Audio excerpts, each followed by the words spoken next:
creatives, Claire from Right Accounts. In this video I'm going to look at how we can upload bank statements to Wave. Now, if you may or may not be aware that at the end of December, Wave stopped automatically importing bank information and transactions for customers outside the US and Canada. But if you spent a long time working with Wave, moving to a new software probably isn't the most efficient use of your time, and uploading a statement doesn't have to take all that long. So I thought I would run through the steps with you on how to upload a statement and how to continue using Wave, because you're quite comfortable with it and making a change isn't a priority. So the first thing you're going to need to do is export the statements from your bank account, and it really is easiest to do these in the automated file types. So there are a few file types supported directly by Wave where you really don't have to do any additional work. So check your bank account to see if these export types are available. So there's the OFX type, which is actually Microsoft Money, the QBO type, which is QuickBooks, QFX type, which is a Quicken type, and the ASO type, which is simply accounting. Now, you've got to try actually uploading these to make sure that they will work with Wave, because although they say they're supported, I find sometimes certain bank exports in those formats won't actually upload to Wave. Now, if you don't have any of those options in your bank exports, don't worry, because we can still do this using a CSV file. So CSV stands for comma separated value, and it's really just a simplified version of a spreadsheet. So you can pick the CSV file, then we just need to confirm when we upload which is the correct column that Wave is looking for. So I'm going to switch over to Wave. I'm going to do a live demonstration with you of uploading these CSV files in particular, because that's the one that isn't fully automated. So once you have your export from your bank account, and I'll not show you how to do that because it will be different depending on which bank you use, and I have just selected the CSV because that will be the one that requires the most involvement. So you can log into your Wave, come into transactions, and at the top we're going to go to more and upload a bank statement. And it's going to pop up and it's going to ask us to choose the file and the account we want to use. So I'm going to choose the file that is in my downloads, and it's this first one, that is a CSV. And then I'm going to choose the payment account, and I'm going to use the bank account. So you need to make sure you choose in the right account for the statement that you're uploading, particularly if you have multiple accounts. Once I've done that, I'm going to go ahead and hit upload, and Wave will warn me if it has any problems with the file type or any problems with the upload.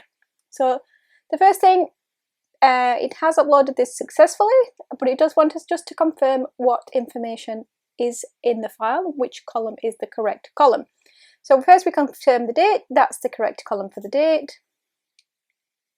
Then we need to confirm the deposit amount, so these are the amounts coming into the bank account, those being deposited in the account. Just be aware that deposits, credits, debits will be reversed on your statement because the bank treat them differently than we normally treat them in accounting. So if it does ask for credits or debits, or if your bank says deposits, it may be different. So you do want to just think about the deposit being the money coming into your account. And then the last one, it will generally ask us to select which is the correct description.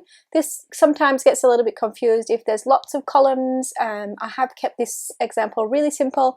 The date, the description, the deposits, the withdrawals, that's all that's in this spreadsheet, and it can be helpful if you're having problems with the CSV to open the CSV, delete any columns that are not necessary. Remembering we need date, deposits, withdrawals, description. We don't need anything else, don't need account numbers, don't need balances like a running balance. Sometimes we don't need extended descriptions necessarily, or what type of payment it was, whether it was a transfer or a deposit or a credit card. We really just need date, withdrawal amount, deposit amount, and description. So once I've selected that, the description, it will go ahead, upload the whole statement and make those appear into my accounting transactions menu. Takes us straight back to transactions, and it should then see we've got all these ones unticked. Now, I've noticed this happens a few times when the negative column is for the withdrawal, and it actually pulls them in as a positive amount. And I haven't found a way to guaranteed to make that correct. So you can delete the transactions you've just uploaded, remove the negative value from the withdrawal column and re-upload it, or depending on how many withdrawals there's been, you can just kind of edit these to be a withdrawal as opposed to a deposit. This is probably the most frustrating thing I found about doing it this way, is that it does often, in my experience, get these backwards. And it's to do with, normally if it's a negative, it is a one column, and when it's two columns, they're normally both positive amounts, but not all statements are exported in that way. That is the way my statement is exported, with the negative and a separate column. So it's just something to be aware of when you are doing that. There's no reason that shouldn't save as a withdrawal, that's just a processing problem. So I would need to go through the statement against the imports to check which ones are withdrawals, or I could go back to the statement and repeat the import but change those, remove that negative symbol from the second column. So now you would just carry on, once you've corrected the upload, to allocate these as you would normally allocate these, ticking them off as you have them finished. I hope it was useful to see those statements being uploaded and how that flows in Wave. A couple of points to remember. This doesn't have to stop you from using Wave. The automatic bank thing was a great feature to have and I really appreciated it. But if you're comfortable using Wave, it's not that much extra work to be uploading a bank statement compared to going and learning an entire new software. Yes, there's a few extra steps, but I can cope with that. I have stuck with Wave. The second thing is you just really need to keep track of the dates you're doing the uploads so that you're not duplicating any of those transactions. So whether you decide to do it a month at a time, so the 1st to the 31st or the 1st to the 30th each month, or you do a mid-month period, that's completely up to you, but really keep a note of the last transactions date you uploaded. It's also really good not to be doing the current day if the current day hasn't closed, because something may come into your bank account, say 3 p.m, 4 p.m, 5 p.m, and if you did it to 12 noon on that day, you may then miss those transactions if you do it part way through the day. So my suggestion would be to do it at least until the end of yesterday at the latest. The main thing that this stops happening in Wave is that there's actually then the automated reminders can become a little bit out of sync if you're not regularly importing those transactions. So rather than it being there, you do have to go through this process.